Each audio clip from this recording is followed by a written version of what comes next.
we now have our first relatively full draft of this choral composition that we are writing from start to finish. Choral music from scratch. Hi, my name is Christian. I'm a choral composer. In this episode, I'm going to be showing you the first, what I like to call a first full draft of the music. So essentially, this is when I have finally hit the double bar line of the music. So I know where the end of the piece is going to be. That doesn't necessarily mean that all of the music is completely done on the inside, but I at least know where the start and the finish is of the music. Another big thing that's going to be happening in this episode is even more hints and development of the text. And the biggest thing that's going to come of that is the title. This is whenever I officially say the word Eclipse as a possible title. Now, at this point in the series, when I was recording these, I still hadn't fully decided if that was actually going to be the title of the piece, but I knew Eclipse was going to be the general theme of what the text was going to be about. Before we jump into the sheet music, if you're enjoying this series, please consider leaving a like and even subscribing to the channel. It really helps me create more content like this going forward. Super excited to do this process with maybe some other choral pieces as well. And of course, if you're a music teacher, I would love for this to be a resource for you and for your students. So there's actually a free question sheet linked below that you can download, and all of those questions correlate to each of these episodes in the Choral Music from Scratch series. Thank you all again so much for watching. Let's jump into it.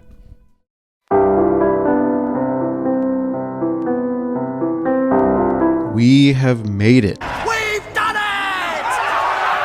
I have gotten to the double bar line with both the voice parts and the accompaniment. The last video, I kind of explored some ideas I had for the text. I could hear that little section about the sunshine down, that part. I'm going to start playing the playback here.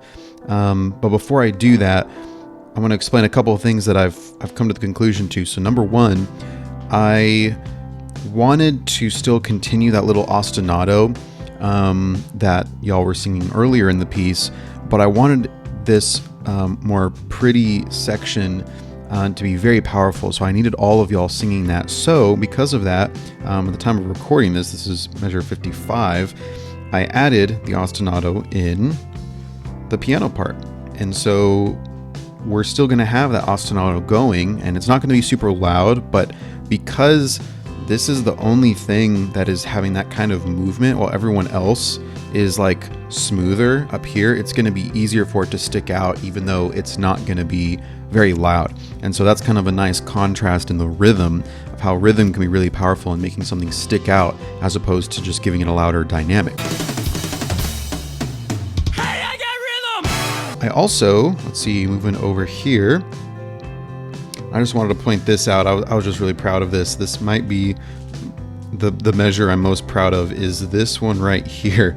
I don't know why, I just love quick little flourishes in the piano. And I'll just kind of play. It may have changed since, again, kind of like what I was saying before, it may look different now from what y'all are looking at in the music, but just to lead into context, this is kind of what it sounds like when y'all get up into the very lighter, pretty part here at the end.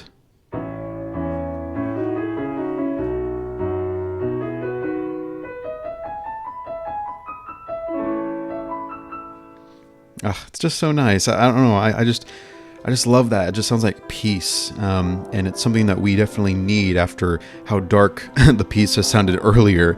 Inner peace. Inner peace.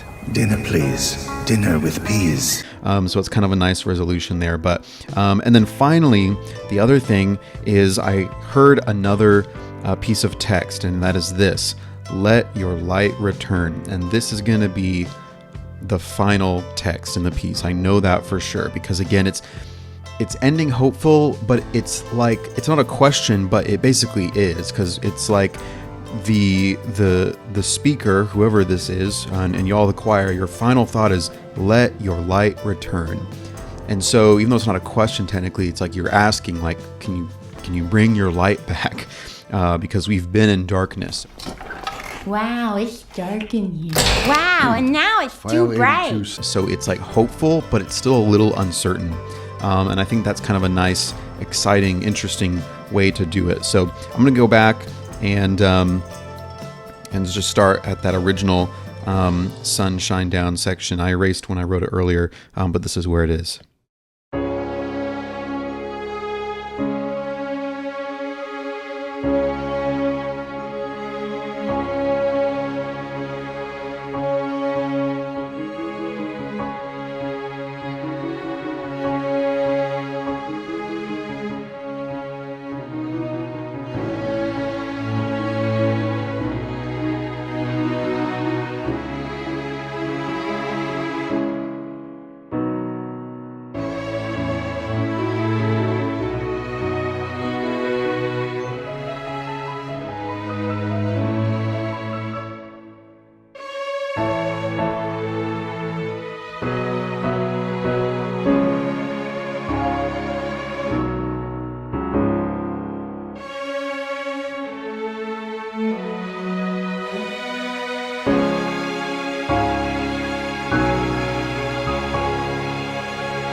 And there we go. That's going to be it. And I decided on this final bit, I'm a huge fan of just singing on vowels because I think there's just something so powerful about not having the text, but just the music. It's just the voices. The voices just making music. There's just something so powerful about that. I don't think there's a single choral piece I've written that didn't have some sort of single line that was on an ooh or an ah vowel or something like that, because I just think it sounds so good, the voices on their own. And so this last line is just going to be on an ah. You sure about that? You sure about that? Obviously these notes up here are very high. Soprano's a G sharp. That is very high. That's why I'm going to put parentheses around them in the final score to show that they are optional. You do not have to sing them. It's not a deal breaker, because I know it can be hard to be able to hit those high notes at times. And so it is totally fine if that is not going to happen. That's okay. I still love you.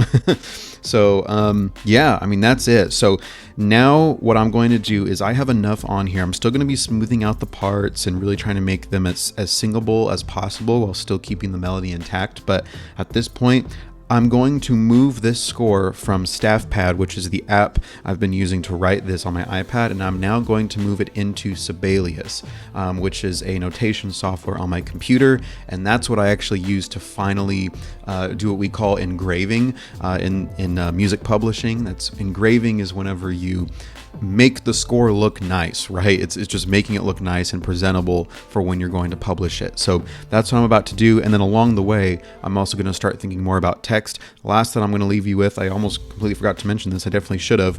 Thinking more about this light and darkness theme, I finally came to the conclusion, Eclipse. This is going to be it. This is going to be the theme. I can hear the eclipse, like a solar eclipse. There is light, and then suddenly darkness is covering the light, and the people singing are like, what is going on? Like, where did the light go? Like, this is almost scary. It's almost like somebody that's never seen a solar eclipse before and they don't even know what it is.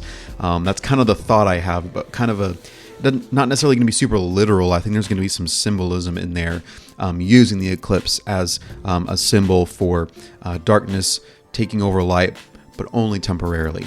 So I think that's where we're going to go from here. And yeah, man, it feels good to finally have that double bar line solidified. We know where the finish line is in the music. And so now we just start developing and finalizing all the notes and the text in between the start and the finish. Going into this next episode, we're going to have almost fully fleshed out all of the music in the middle. And we're also going to be doing some cool things with the text development.